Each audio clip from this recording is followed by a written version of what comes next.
Hello, bienvenidos. Welcome to Spanish 2 at Florida Virtual School. We're excited you chose us on this journey, and here are some tips on how to make you the best Spanish 2 student ever.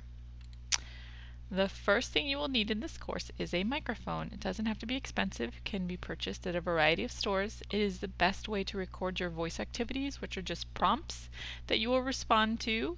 They are assignments that you turn in, and the course is made up of a decent amount of them. So the headset with the microphone is the best option. If for some reason you can't purchase one, please just let your teacher know and they will give you an alternative. But we do prefer that you have a microphone. They are the easiest thing to use, especially if you're going to be attending some live help sessions.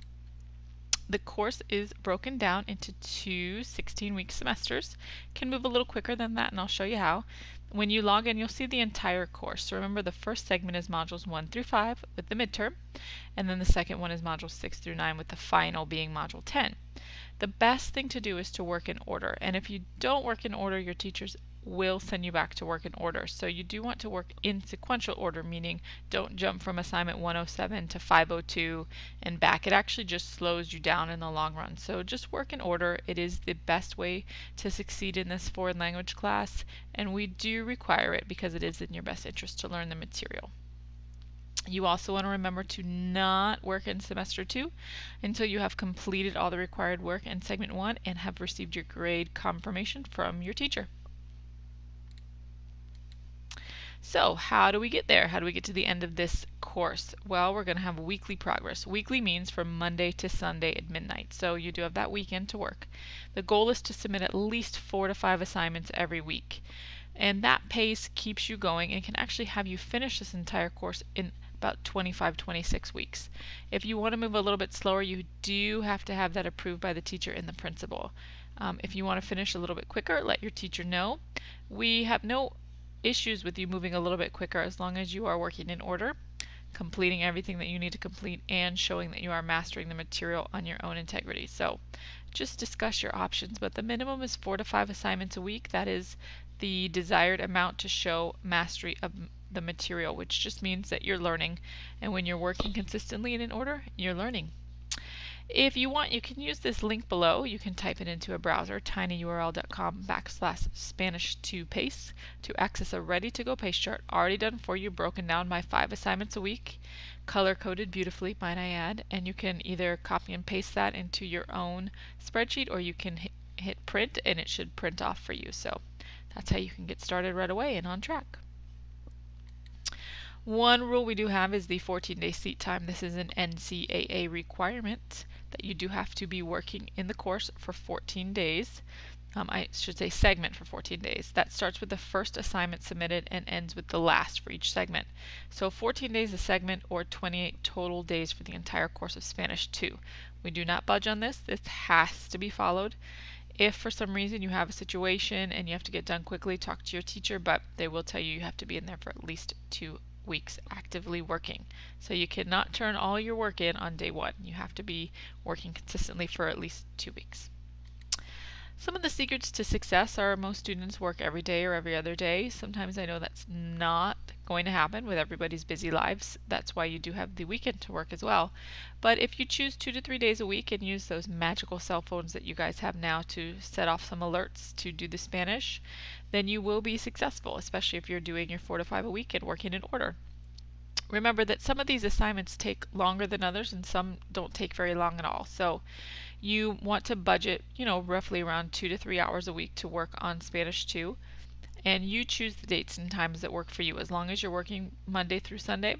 And we would recommend trying to do it at least every other day. That does facilitate the best learning in foreign language. But if you're not sure, talk to your teacher about how to get on a pace that works for you in your lives. But we are looking for that weekly work of 4 to 5 a week. And when you keep up with that, you'll be done sooner than you know it. Okay, so the first 14 days from when you are activated, you are in your grace period. That is when we are seeing how committed you are to the course. So we are looking for how many assignments a week? 4 to 5. So you should be through the first roughly 8 to 10 assignments within that first 2 weeks. If for some reason the course doesn't work for you, or it's kind of going crazy, or there's a miscommunication, you can withdraw without penalty, so it won't affect your transcript. But really we want you to make sure that you stay focused and on that pace chart. So day 1 of your grace period is your activation date. You can actually establish that on a form that you will fill out at the end of this, and your teacher will contact you within that first week to make sure you are following that pace chart. So let's say you could go in and you're on a good pace, but for some reason it gets crazy and you stop working. Your teacher calls and texts, there's no response. After about 14 to 15 days of not working, you will be removed from the course because we can't say that there's any learning taking place after about 2 weeks of not working. So lack of consistent work will equal a withdrawn passing if you have a passing grade in the course, or a withdrawn fail if you have an F. Not sure how this will personally affect your transcript. It's best to talk to your own counselor at your school, but the easiest way to avoid this is to just work consistently with 4 to 5 a week. If you're having a rough week or something's going on, please talk to your teacher, and we can always work around it as best as we can. We know life gets busy, we know it gets crazy, we know people have tons and tons of stuff going on, but we do expect you to show us that you are dedicated and committed to your learning in the course, which will be about 4 to 5 assignments a week. If you do that, you'll be finished before you know it. So as you know, communication is key. Let's say you get sick or you're going on vacation or you have a huge test coming up and you're really struggling to get in some work. Just talk to your teacher. When that communication is open, you will always find a road to success. So make sure that you communicate.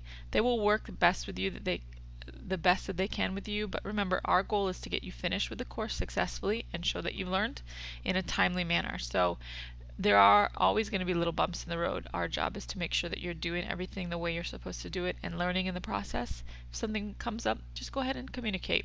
The problem will be solved. You do have 2 email accounts. The first one is on your dashboard. It's just usually general messages from the organization announcing stuff that's going on. Also your email inside of the course, you just click on email and magically all this wonderful communication from your teacher pops up. Maybe they're going on vacation, maybe there's a great live lesson happening, maybe there's a special event going on. Please check your email when you sign in. It does have lots of great stuff. So your teacher's information is on their announcement page, their name, their phone number, where they text from, their email, if they have an appointment scheduler. Please make sure you save their information in your phone so you always have a way to contact them. Some teachers do offer appointments to be scheduled. If it's on the announcement page, you will see a little icon that says click here to book an appointment or book now. You can use appointments to book your oral assessments, your DBAs, or sometimes parents are busy and they want to book a monthly call, but use this to your advantage. If you like booking appointments, go ahead and book one in advance so that you don't play phone tag when you're ready for your oral assessment. If you see you're coming down to the end of your module and you want to do the DBA to get your password, then just go ahead and book an appointment. If they don't offer this, call or text your teacher or email and they will work with you. So your teacher's general job is to return your voicemail message, text, or email within a maximum of 24 hours. Keep in mind if you call it like 7:59 at night, it probably is not going to be returned till the next day. But most likely it will be returned much sooner than 24 hours. So your work will be graded within a maximum of 48 hours. They will monitor your weekly progress, making sure you're on track, doing how many assignments a week? 4 to 5. If not a little bit more, it's up to you. Update your parents and guardians at least once a month, if not more. And of course, help you succeed. This is such a general statement, but in that there's a million things that they do to help you succeed. So that is their general job. There are a few other teachers. You do have a teacher of record. Sometimes they team with other teachers, and there are some lead teachers that help your teachers out. So you might see some names attached to your grading, a few different teachers, or if a teacher goes on vacation and another teacher's covering. So just keep in mind that there's a team of people here to help you be successful, and to not be scared if you see somebody else's name in there. So there's some study resources on your announcement page that you are free to use. Just scroll through, look at your announcement page, look at all the great things that are offered. There always have review sheets or study guides, and you can print those off. So make sure you are checking those out on your announcement page. We also offer Live Help, which is in a virtual office with Spanish 2 teachers. This is August's Live Help calendar, but it is updated each month. So if you want to come to a midterm review on, let's say, the 27th, you can see there was one offered at 1. So you would just find what works for you, click on the calendar, enter, and get the most amazing help in Spanish 2. So this is really important, is how the lessons are organized. So remember, when you go through a lesson, you're going to see the Lección tab, Estructuras, which is your grammar, práctica, which is a practice assignment, and asignación, which is the assignment you're going to turn in for grade. If you're a note taker, you can look at the lección and estructuras and write down your own notes. If you like to print stuff out, you could print off your vocab list and your grammar tab and put them in a notebook and have automatic notes done for you. Sometimes your práctica assignment will be turned in for work. Sometimes it's just práctica. Make sure that you read the assignment tab or the asignación to figure out what to turn in.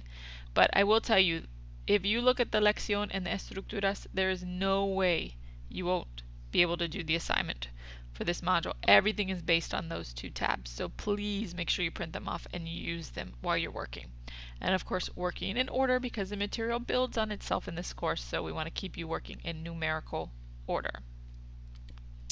Okay, so let's say you come to a rough assignment, you're freaking out, you're thinking about using a dictionary or an online translator or your friend that speaks Spanish. Please don't use this and don't panic. You're going to come to a few assignments that get you a little stuck.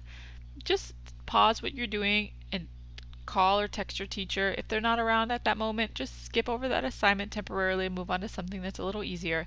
We don't want you using dictionaries. We don't want you using online translators. We don't want you using native speakers. Our goal is to make sure that you move through the course mastering the material with your integrity intact and Florida Virtual School's integrity intact. So the goal of this course is forward momentum and learning. And you can't do that when you use outside sources. If this does happen, then unfortunately it could lead to a proctored midterm or final, and it could also lead to losing your credit for the course. So please, please, please, when in doubt, talk to your teacher. DBAs are discussion-based assessments, or just quick oral assessments over the phone that just basically back up your work with your word. There's vocab, grammar, and culture, so you don't have to panic. If you're working at a steady pace of 4 to 5 a week, you're doing your own work, you're working consistently and in order, these are super easy. So just make sure that you know you have to do these prior to receiving a password for the exam. Completing them within a few days of finishing your module is the key. Nobody wants to speed up than to slow back down. So if you're not sure how to do these or you need some study guides, remember, look at the announcement page. Just talk to your teacher. They're actually pretty simple and they are required. You cannot finish the course without doing those. So some monthly calls, which in this day and age can be a call, text, or email with your parent, guardian, and your teacher. On the form at the end, you will have this information filling out. We do require these with your parent or guardian. We know everybody's busy, so that's why we have them choose their preference. If there is an issue, if you stop working or we can't find you or something's going on and we've been trying to get a hold of you, we will call your parent just to make sure everything's okay, because we want to give you every last chance to make sure you're successful. We do have some clubs here at Florida Virtual School. You can check out this little information down here, tinyurl.com/FLVS clubs promo. We have tons and tons of stuff if you want to expand your horizons. So the next step, for this to be counted as a welcome call, you do have to fill out the Google form provided to you here. It is down here at this link. Please open a browser now and type that in, tinyurl.com/Spanish2info. When you hit the submit button, when you fill out the form, it auto-populates for the teachers to check. So make sure you do fill out this form. You can pause this presentation and write this down if you want and fill out that form now. Once you do that and text your teacher that you've done it, you can let them know that your activation date is what you filled out on the form. They will check in with you and get you started, and before you even know it, you'll be done with Spanish 2, learning so much information that you never knew before and completing in a great amount of time. So we hope that you've enjoyed this. We look forward to having you here as our family of Spanish 2 students, and buen viaje.